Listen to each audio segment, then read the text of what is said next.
বিভিন্ন সমস্যায় পড়ছি, সেই সমস্যার থেকে কি তোমরা বার করে আনতে পারবে? তোমরা কি সমাজের সেই অংশটা হতে পারবে যারা এই জায়গাটাকে আটকাতে পারবে? সেইটা বোঝার জন্য সবার আগে কারবার কি ব্যাপারটা বোঝার দরকার।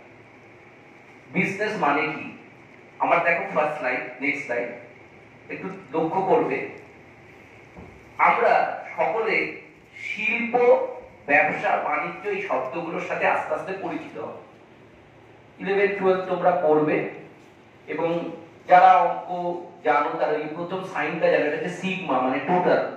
বিজনেস মানে হচ্ছে একটা ইকুয়েশন করে দিয়েছি আমি, total of industry, total of trade and total of commerce. আমরা কারবার এবং ব্যবসা একই অর্থে ব্যবহার করি, আজকের পর থেকে আর করবে না। ওইখানে যদি আমি ওটাকে বাংলা করি, শিল্প, ব্যবসা ও বাণিজ্য এই তিনটে নিয়ে কারবার। তার মানে সব শিল্পপতি কারবারি, কিন্তু সব কারবারি শিল্পপতি না হতেও পারে। সে ব্যবসায়ী হতে পারে, সে বণিক হতে পারে, মার্চেন্ট অফ ভেনিস। তাহলে এই বণিক, ব্যবসায়ী এবং শিল্পপতি এরা সকলেই কারবারি। তাহলে কারবারের স্কোপটা কি অনেক বড়। দেখবো এই জন্য আমাদের অনেক সিলেবাসের নাম থাকে, বিজনেস অর্গানাইজেশন, বিজনেস স্টাডিজ। তাহলে বিজনেসের মধ্যে এই তিনটে মূল অংশ রয়েছে এবং তার সাথে সাথে শিল্প সংক্রান্ত কাজ। তোমাকে ইন্ডাস্ট্রিতেও সার্ভ করতে হতে পারে। এক্ষুনি কেউ বলছিলে পূর্ব মেদিনীপুরে আছে, তুমি একজন অ্যাকাউন্টেন্ট হিসেবে হলদিয়া পেট্রোকেমিক্যালসে চাকরি পেলে, সেখানে তোমাকে ইন্ডাস্ট্রিয়াল যেখানে কাজকর্ম, সেখানে শিল্পটা কি স্যার? শিল্প হচ্ছে, কেন আমি ফান্ডামেন্টালটা কেন বলে দিচ্ছি, আমি অনেক হালকা হালকা কথাবার্তা বলি, মানে যাতে ছেলে মেয়েদের মানে মজা লাগার জন্য না। যে অনেকে ভাবে যে সায়েন্স হলো না, জয়েন্ট হলো না, আমরা বিকম পড়লাম। মানে আমি নিজে অনেক এরকম দেখেছি এবং আমার সৌভাগ্য হয়েছিল আমি যখন 11-12 পড়েছি, আমাদের ম্যাথমেটিক্স করাতেন এসএন দে, যার ম্যাথমেটিক্স বই সবাই পড়েছে। উনি আমাদের কিন্তু বিজনেস ম্যাথটা পড়াতেন আমি যখন সিটি কলেজে 11-12 পড়েছি। তাহলে বিকম মানে এরকম ভাবার দরকার নেই যে বুদ্ধি কম। এম কম মানে এরকম নয় যে আমার মাথা কম, মস্তিষ্ক কম, বা AIM লক্ষ্য কম। আমাদের ওই কম আছে মানে কিন্তু আমাদের মেধা কম না। আমরা আমাদের মেধাকে সঠিকভাবে ব্যবহার করতে পারছি কিনা এবং আমাদের সংজ্ঞাগুলো যেন পরিষ্কার থাকে, এইগুলো কিন্তু আমাদের বিশেষ করে প্রথম থেকে ফাউন্ডেশন জানতে হবে। কারণ আমরা যখন বিকম বা এমকম এ পড়াচ্ছি, আমাকে এখন বর্তমানে এই বছর থেকে আমি ক্যালকাটা ইউনিভার্সিটির যে তোমরা বোর্ড অফ স্টাডিজ যে থাকে সেখানে আমি এবছর থেকে মেম্বার। এই যে কমার্স যে নতুন NEP সিলেবাস হয়েছে, আমরা এখন স্লাইডে আসবো, আমি বলে দেবো, বা আদার কি কি আছে। সেটা যখন আমরা করছি তখন দেখছি যে 11-12 এর যে ছেলে মেয়েরা পড়াশোনা করে আসছে, একটা বড় অংশ ফান্ডামেন্টালি খুব উইক। সে এই জায়গাটাতে তার খামতি থেকে যাচ্ছে। তাহলে সেই খামতিটা যেন প্রথম থেকেই তৈরি না হয়।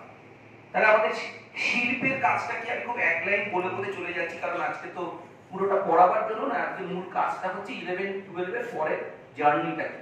তাহলে তোমাদের এটা থেকেই বোঝা যাচ্ছে যে এখান থেকে আমরা কিছু শিল্পের দিকে এগিয়ে যেতে পারি।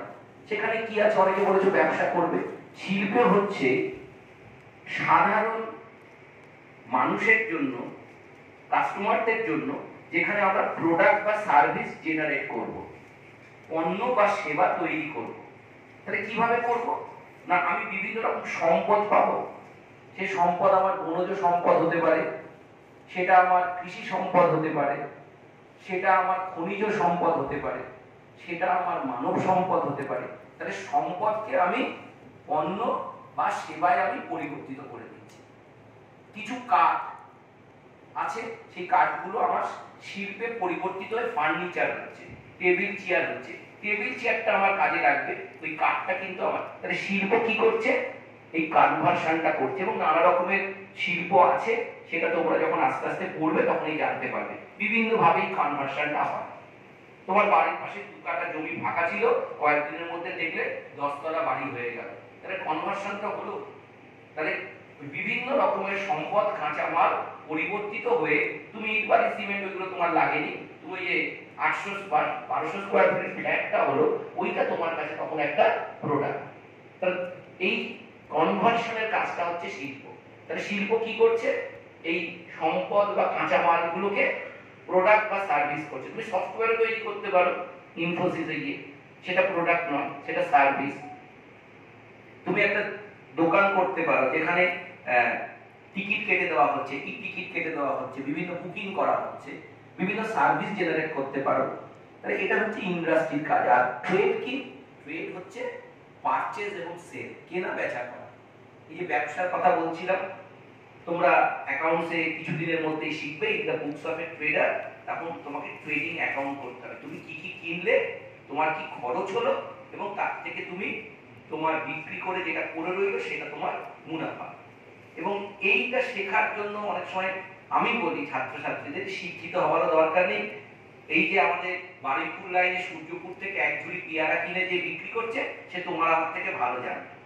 সকালবেলা এক ঝুড়ি পেয়ারা কিনছে, ধরো কথার কথা বলছি 80 টাকা, সেই পেয়ারাটা যখন সে বিক্রি করছে, 80 পিস পেয়ারা হয়তো ছিল 80 টাকা, সে ওটাকে 5 টাকা করে বা 4 টাকা করে বিক্রি করছে। তার অন্যান্য খরচ দিয়ে দিনের শেষে সে তার মুনাফাটাকে বুঝে নিচ্ছে। এবং এটাই আস্তে আস্তে বড় হবে, ম্যাগনিটিউড হবে। সে জানে যদি আমি দিনে, বৃষ্টির দিনে হবে না, কিন্তু আমি দিনে 3 বার এই এক ঝুড়ি করে কিনে বেচতে পারি, যত টার্নওভার বাড়বে আমার ওই মুনাফাটা বাড়বে প্রতি ঝুড়ি। তাহলে মূলত ট্রেডের কাজটা হচ্ছে কেনা বেচা করা, ঠিক আছে? পারচেজ এবং সেল, এইটা মাথায় রাখো। এবং তারপর যেটা আসছে কমার্শিয়াল অ্যাক্টিভিটিস, এইটা একটু বুঝে নাও। কমার্শিয়াল অ্যাক্টিভিটিস মানে কি? ইংলিশে মানে বিখ্যাত বইগুলোতে আছে auxiliary to industry and trade, বা AID, মানে যারা শিল্প ও ব্যবসা সহায়ক কার্যকর। তাহলে যেটা না থাকলে শিল্প এবং ব্যবসার সাহায্য হয় না। এই সহায়ক কাজগুলো কি কি? Banking, insurance, warehouse, infrastructure, communication, এইগুলো হচ্ছে আমাদের কমার্শিয়াল অ্যাক্টিভিটিস। তাহলে কমার্সের কাজটা কিন্তু হচ্ছে মূলত ইন্ডাস্ট্রি এবং ট্রেডকে সাহায্য করা বা সহায়তা করা। এই তিনে মিলে, ইন্ডাস্ট্রি, ট্রেড এবং কমার্স, এই তিনটে মিলে কিন্তু আমাদের একটা কারবার গড়ে ওঠে। তুমি ধরো একটা কারবার তৈরি করতে চাইছো, এখন তোমরা একটা শব্দ নতুন শিখেছো বা আসছে, খুবই পপুলার শব্দ, স্টার্টআপ। কে শুনেছো শব্দটা? শুনেছো? একদম স্টার্টআপ নিয়ে ভারতবর্ষে আমরা যখন পড়াশোনা করেছি তখন কিন্তু স্টার্টআপ বলে কোনো শব্দ ছিল না। নতুন উদ্যোগ বলতো, নতুন উদ্যোগের জন্য কি কি দরকার, তার জন্য কি ইত্যাদি ইত্যাদি শব্দগুলো ছিল। কিন্তু এখন এই শব্দটা আমরা সবাই জানি। স্টার্টআপ মানে হচ্ছে তুমি একটা নতুন কোনো কারবার তৈরি করবে। সেই কারবারটা তৈরি করার জন্য তোমার একটা ভাবনা দরকার, আইডিয়া জার্মিনেশন বলে।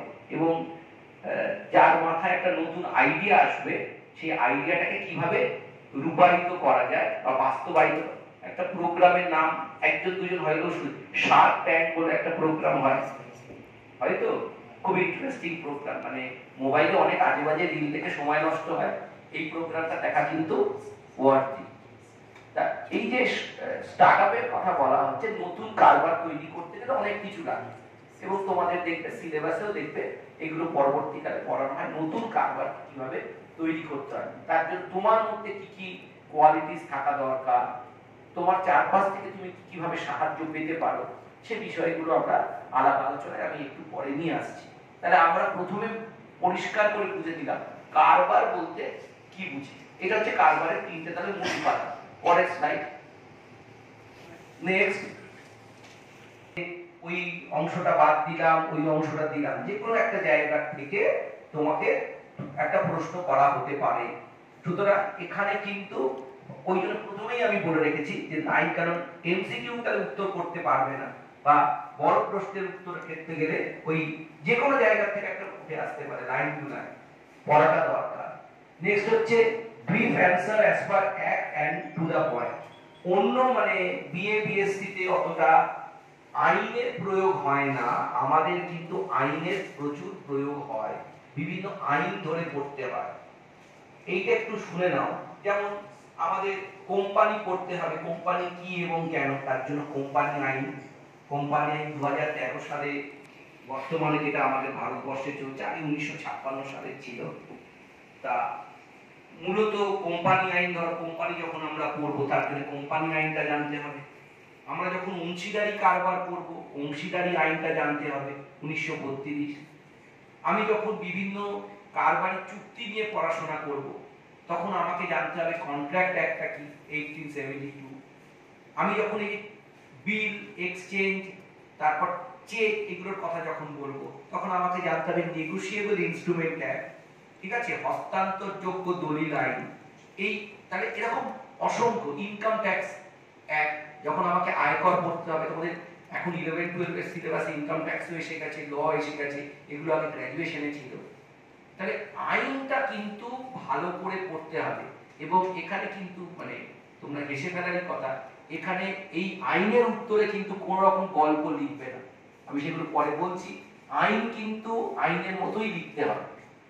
ধরো একটা আমি তোমাকে এক্সাম্পল বলি, যে তোমাকে জিজ্ঞেস করা হচ্ছে যে ভারতীয় চুক্তি আইনে চুক্তির সংজ্ঞা দাও। তাহলে সেকশন কততে বলা আছে? 2H এ বলা আছে। তাহলে তোমাকে কিন্তু ওটাই লিখতে হবে 2H। ধরো 2H মনে পড়ছে না, এটার জন্য একটা টিপস বলে যাচ্ছি, যদি Hটা না পড়ে অন্তত সেকশন 2 তে উল্লেখ করা আছে বলো। স্যার সেকশন 2H ও মনে পড়ছে না, তাহলে এইটুকু উল্লেখ করো যে ভারতীয় চুক্তি আইনে চুক্তি সম্বন্ধে এই সংজ্ঞা দেওয়া হয়েছে। কিন্তু ফুল সেকশন দেওয়া যাবে না, দিলে কিন্তু জিরো। তুমি হয়তো বিষয়টা ঠিক লিখলে, 2H এর জায়গায় 2K লিখে দিলে, তাহলে কিন্তু ওটা হবে না। এই আমি কিন্তু মানে শর্টকাটটাও বলে দিলাম,